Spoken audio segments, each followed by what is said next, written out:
Welcome to the Be Happy Now show. Flex your soul connection muscle and be your inner guide to fulfillment and purpose. I'm Claudia-Sam. If you know that you're here for a bigger reason, this is the place to be. Together, we ditch the self-care guilt and quit the go with less fear and more trust. Tune in to living life in alignment with your full potential. The Be Happy Now show starts now.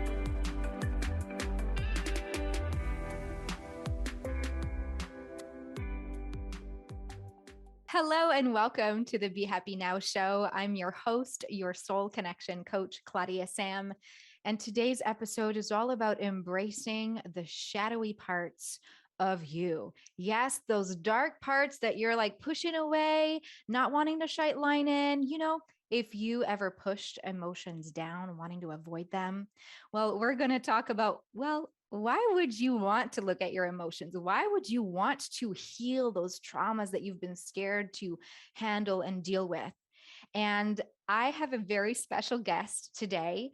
I have my new friend, Tanya Emanuel, who's a trauma-informed and conscious LeadHer coach. Hi, Tanya. Hello. Yeah. So fun that we get to have this conversation. Tanya and I will share also a little bit about how we address the shadowy parts of ourselves. Why is it important that we honor emotions and those shadows, what it looks like and what it takes to access these shadowy parts of ourselves without fear? Because I hear so often people saying, I'm afraid to look at that. What will I find if I dig deeper? So stay with us if you want to learn more about those sneaky little things hiding in the triggers that we experience, which are hidden in the shadowy parts of who you are that can absolutely tell us what we need to do to move beyond our biggest fears, our biggest desires. Let me introduce you, Tanya, a little bit. Tanya, you teach independent women to the steps to receiving more in their business and their relationships by really connecting to their divine feminine, their divine wisdom, so that they can create the life that they love. And I know that in your experience, you hold sacred space with your intuitiveness for women who are ready to heal emotionally and energetically, to lead themselves with power, purpose, and impact to create wealth and security. And what I know of you is that you believe that you can quantum leap healing and manifestation by activating your authentic soul blueprint and following it through human design, which is a gift that Tanya has for you today. So at the end, I'll share with you how you can grab her free human design ebook to understand your unique blueprint, and how the power of remembering who you are through soul work and expanding your capacity to hold more is accessible when you embrace your authenticity and reclaim your voice. So, welcome to the Be Happy Now show. Thank you. Thank you so much for having me. I'm, of course, as you already know, so super ecstatic and stoked to have this conversation. It is like everything to me, this type of dialogue around shadow work and how to embrace it, what it is. So I'm ready to really riff on this whole topic. So I'm so glad to be here. I'm super excited. Thank you for the invitation. Oh, I'm so glad. You're welcome. Let's unwrap the gift of the shadow parts of ourselves, because instead of thinking that it's something we need to hide under the covers for, or that, oh my gosh, what will we find? Let's see it as a gift. So, Tanya, what has been the gift of looking inside for you, looking inside of those shadowy parts of you? For me, the shadow parts are the things. Now, there's I'm an educational type of person by heart, so I love to teach the whole philosophy. So I'm going to just say it quickly, the difference between the way I speak about shadow and what people consider shadow, because a lot of people look at it as a psychological journey, which is called Jung's work, which is not actually the original body of work. The original body of work is really shamanic. They've been doing it for thousands of years, and it definitely predates Jung's work, but I have a lot of healthy respect for the work that he does. And but I do want to recognize and honor the difference between the psychological aspect of shadow and the spiritual aspect of shadow, because the psychological only deals with the ego part of it and hiding the ego part of self, where to me the spirituality part of it is so much more vast. It's everything about us. And so for me, the shadowy parts have been a lot around my emotions, and that's the good and the bad. It's not just the negative aspect, it's the polarity of it all. It's um the good and the bad, because I've held in my shadow being able to enjoy myself full out and live fully and love fully. And that, to most people, most everybody, what, 98% of us find love to be a very beautiful thing. But how many of us can be held in real, authentic love, the way we really need to be loved? That was the shadow part of myself. And for me, one of the biggest experiences that I had in my life, and I'll just say this is a trigger warning for anybody who has, suicide in their past, is when I lost my significant other as a teenager. And when he killed himself in my 12th grade year, it blocked me off from understanding how to connect in relationships. And so that became a part of my shadow. I didn't recognize it. I thought that a lot of things were still the same. It wasn't until I was in my 40s that I realized, oh, wait a minute, this isn't what love is. This isn't how love's supposed to show up. And love isn't supposed to be this thing that is always looking for drama or the next shoe to fall. Those are all like shadowy parts of our aspects, things that trigger us. And so for me, it was very comfortable to live in drama because I grew up in drama. I grew up in trauma. So it felt normal and it felt like love.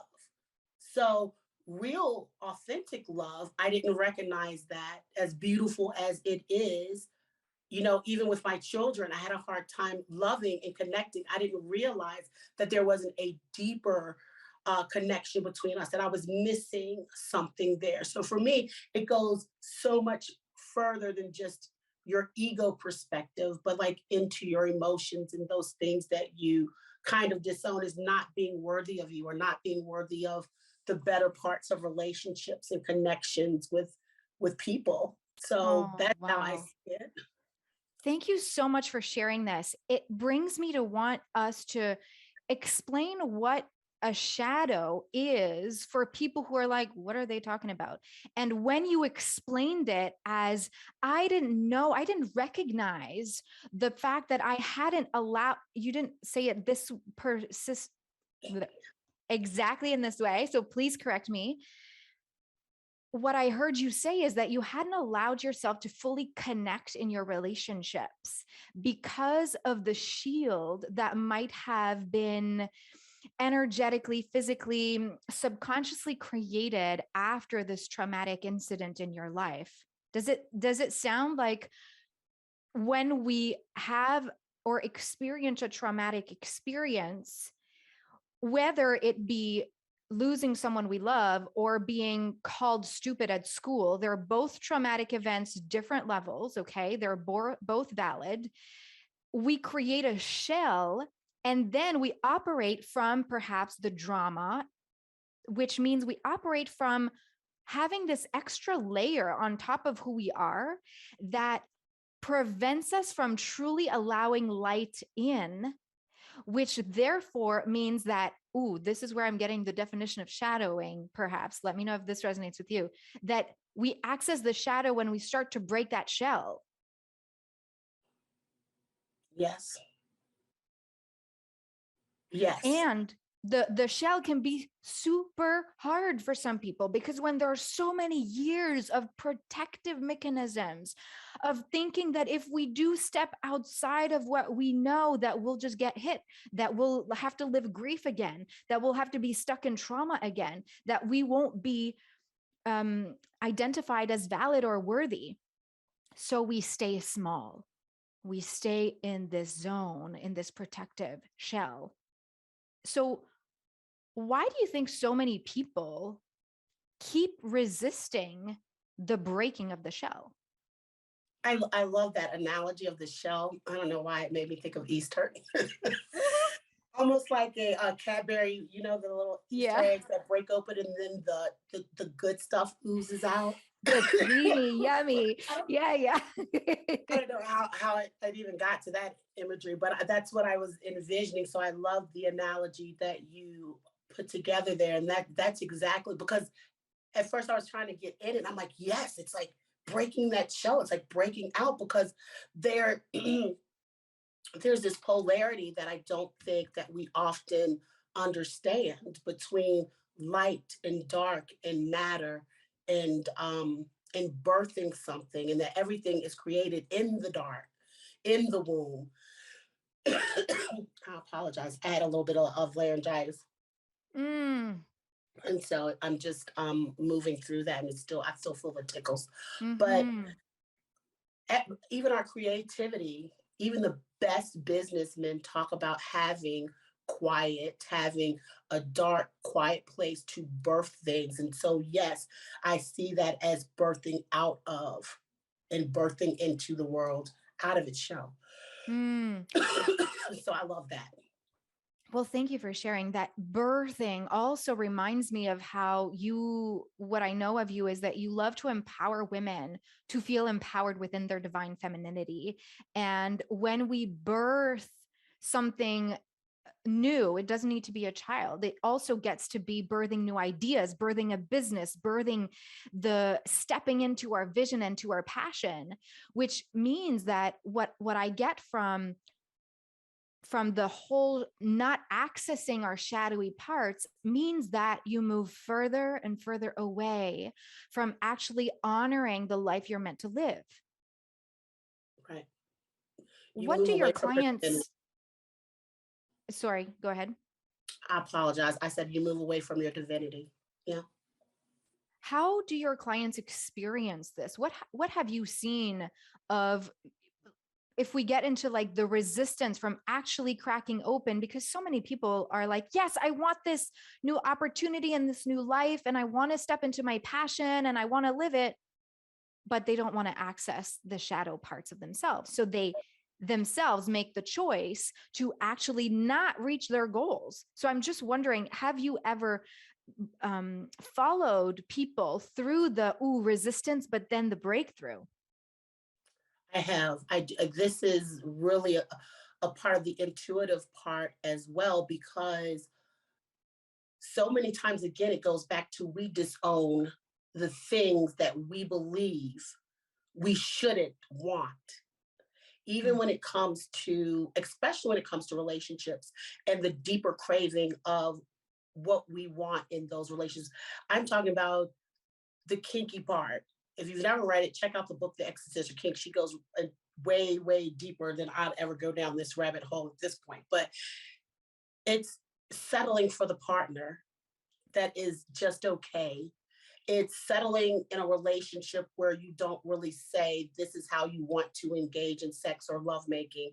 It is, and because we consider those not acceptable of a maybe of a feminine woman, if you're trying to embrace more of your feminine aspect, where a lot of women don't even understand that there's a polarity there. There is a healthy dark feminine as well as a healthy light feminine.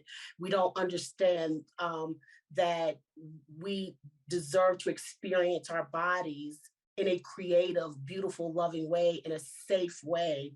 And those things that we hide because we were told, oh, good girls don't do stuff like that. They don't do stuff like that. So even those things are in the shadow. And so many times I hear a lot of women who settle in relationships mm, because it's what they're used to. A lot of women who have suffered through trauma or narcissistic, toxic relationships with parents will continue to perpetuate that cycle. And that's one of the ways you can kind of know when you have shadow work that you need to have done, is because you keep repeating the cycle over and over oh again. my gosh. Or things trigger you. When things trigger you, triggers are amazing because they actually tell you exactly what's going on. Just like emotions, they're like, hey, guess what, there's a problem over here, we need to handle that, we need a little bit of something over here to love and nurture and to accept, not to look at it and go, oh, I got a shadow over there, and then start talking about it, because then you make the shadow grow even bigger, because again, you're still disowning it. all And over when you start to sit in the shadow and keep talking about it, it's entertaining the story of why is this happening and like sinking whole, instead of actually sitting with the emotion in the shadow is different, because you're allowing the energy of the emotion, the energy in motion, to flow through your body. And so that from the place of, okay, I'm going to allow the trigger to be felt in my body. And then I'm going to allow the feeling in my body to go, oh, this is actually an emotion. This is how I'm feeling. Okay, because I'm feeling it in my head and I feel a pressure in my head, for example. Well, I'm going to let this flow by concentrating on my exhale. And I'm going to focus my mind on the exhale and allow the energy to shift in my body so that then I can take action. It's like breaking of the shell tiny bits at a time when we get to be with our emotions and sit with them. And Tanya, I had this client once who said, I don't want to feel my emotions. I'm so afraid that they're going to hit me with a big wave. I get it, right? Emotions can be so daunting. And yet, maybe like a little bit of what you shared earlier today about how we are, what is it exactly you shared? I wrote it down. Oh my gosh. I wrote, you know how when you write with your keyboard, not the right letters? what did the So letter I say? can't even read my notes.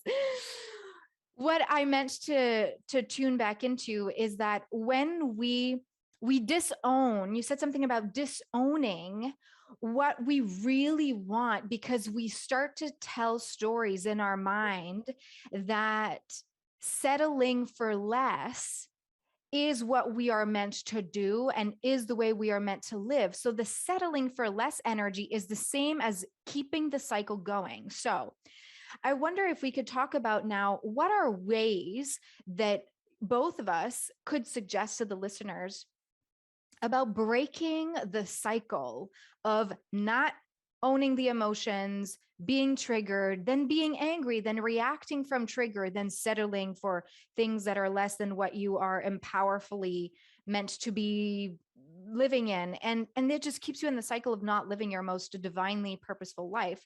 What breaks the cycle? I like what your client said. I think it's perfect what she said. I feel like if I, what did she say? Something, if she touches those emotions, she feel like a big wave will take her over. Here's the Exactly. problem. You're already drowning. You're already underwater. You're already gasping for air. When you have a shadow, it's the trigger that makes you gasp for air. It makes your breath go. So you're taking short breaths because you're upset or something has triggered you off or set you off. So you're already underwater anyway. And can we So just say that everyone has shadows though? everybody, Yeah, pastors have shadows. I mean, this is why people go into deep meditation to tap into the shadow part and to tap into. I mean, everyone has shadows, right? and the shadow is the part of us that keeps us not moving forward. If you think you're stuck, if you think there's no way forward, if you're wondering, how do I move forward? Well, looking at the shadows would help you move forward. And it exactly, yeah, I guess it's so true, right? We are Yes, already in water.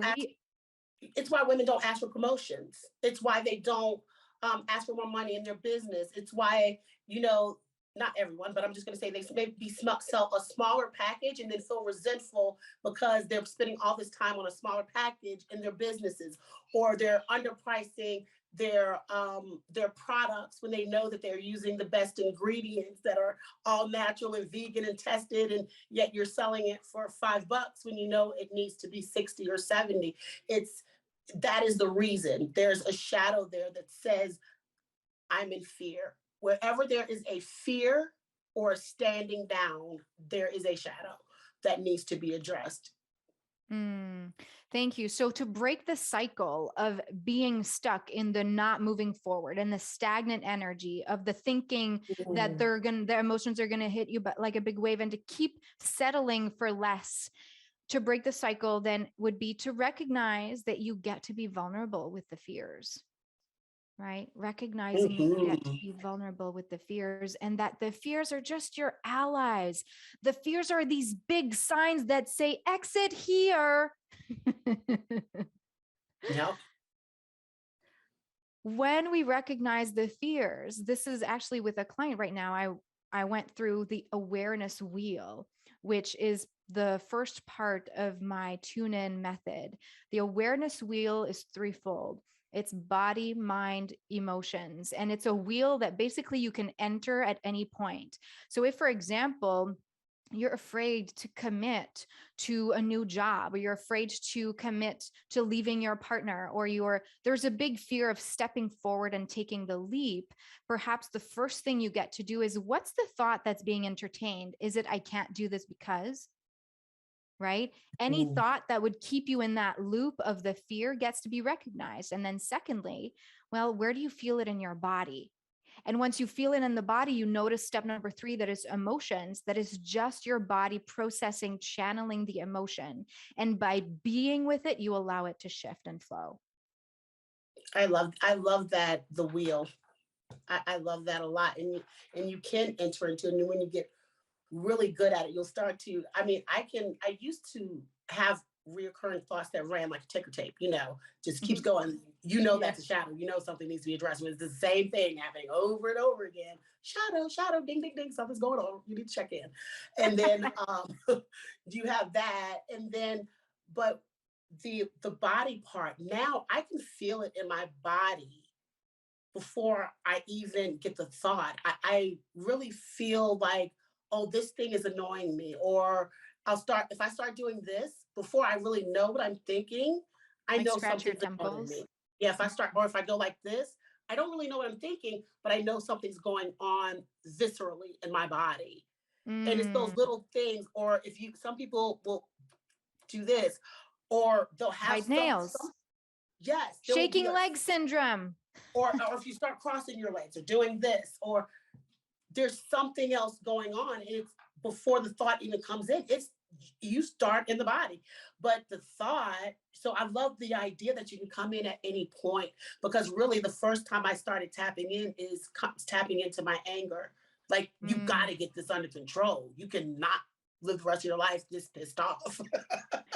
Oh my gosh. Yes. This is where it's super important. I want us to talk about what it takes to access those shadowy parts, to actually go through the awareness wheel, for example, and without fearing the shadowy parts. And what you just said is really important, because what comes up is that you get to make a choice. You get to choose if you want to stay in this stickiness, if you want to stay in this shell and you're cozy, fine. Make an empowered choice that, hey, I'm going to stay in my shell because I feel good and I don't want to get out of my comfort zone and I just don't want to go right now. Okay. That's a choice. That's a choice. When we get to choose it consciously, we're no longer in the victim, but you will be proposed by life the perfect opportunity should you choose to also ask for that. I I also think it's a choice that we can make, but it's got to be something that is a deep desire of wanting more. And I think a desire is deeper than even just a want. It's got to be really deep. Um, Knowing that I just cannot go on any more like this, and I refuse to repeat this again, you know, Yes. or deep knowing that I so deserve so much more than this. My children, or my I deserve more love than this. I deserve to feel secure. I deserve to be wealthy, rich, or whatever that deep desire is, that knowing really cracks Yes. open that shell that you're talking about. Mm. And once we can make a powerful choice, we remember that it's not only for us. You said it. Yeah. When we make a choice to see our shadow, to see past the drama, to look at the trauma, to crack open the shell, we also get to show up as the most amazing powerful beings for our family. We get to show up as leaders in a powerful way. We get to be trailblazers. And as uncomfortable as that may be feeling at times, the impact is ripple effects. Yeah. Tanya, this is just such a beautiful conversation because you and I also, we do this work with our clients, but we do it for ourselves. As First, always go first. Yes, right? Mm-hmm. I believe that it's really important that we get to coach people through our own experience and that we do it first, right? And so we're here because we chose for ourselves that we are worthy of cracking the shell and no longer living with the pain of having society or whatever else trauma or all those shadowy parts keep us small. Yeah. Tanya, I'd love for you to share a little bit about your free ebook. My ebook is based off of human design. And if you're not familiar with human design, it's really about leveraging the 9 energy centers in your body. But it's so much more than that. It's deeply embedded in your Western, I don't want to say astrology, the Kabbalah, the I Ching, which is the 64 strands of DNA. It is a beautiful tool that you can use to experiment with, because I always tell people to experiment with these tools, use them for 30 days and just see how things shift in your life, and just learning the basics of human design and just trying it out in your life and seeing how you can align with your energy is a beautiful thing. And I think that it is so amazing for so many reasons, but simple. It's just very simple to get into human design and understand who you are and your unique blueprint. Yeah. It is very specific and unique to people. And so I put together this ebook because it gives you a simple way to jump into human design. It gives you the free link to read your human design. You need your birth time. Jump into that ebook. It's an absolutely amazing resource. And if you want to go deeper with me in there, there's also a link that we could talk about it and you can go even deeper. But just check out the 4 points of your strategy and your type and just lean into it for 30 days. It is a game changer. Oh, thank you so much. Listeners, I'm going to put the link in the show notes, but for you to know, it's rebrand.ly. So rebrand.ly/human-design-PDF. And when you click on that, you'll get access to your free human design ebook to understand your unique blueprint. And the cool thing is that this could also help you to access the shadowy parts of yourself, because you get to know yourself better with human design. And if you want to access the shadowy parts, but take baby steps, and you want to maybe meditate with me for free, then you can access the shadowy parts of yourself with some meditations that I offer on the free meditation app called Insight Timer. So go to Claudia-Sam-soulcoaching.com and click on the meditate tab so that you can go straight to my teacher's profile and meditate with me for free. I'm so excited that you were here today. Thank you so much for being here, Tanya, in this episode about embracing the shadowy parts of you. Thank you. Thank you. Thank you so much for having me. I'm excited about Insight Timer. I love me some Insight Timer. Yay! So we'll meditate together. Everyone together. Woohoo! Now go ahead and be your most powerful self. Break that shell. Be kind to yourself. Love yourself. You are so worthy and all your emotions are valid. Let us hold space for you. Shall you choose you? All right. Have a beautiful day. Bye. You've been listening to the Be Happy Now show with me, Claudia-Sam. Flex your soul connection muscle and be your inner guide to fulfillment and purpose. Tune in live every Thursday at 6:30 p.m. Eastern on transformationtalkradio.com. You are worthy of being you and of connecting to what stops you from living the life you are meant to live. Access more soul connection coaching at Claudia-Sam-coaching.com.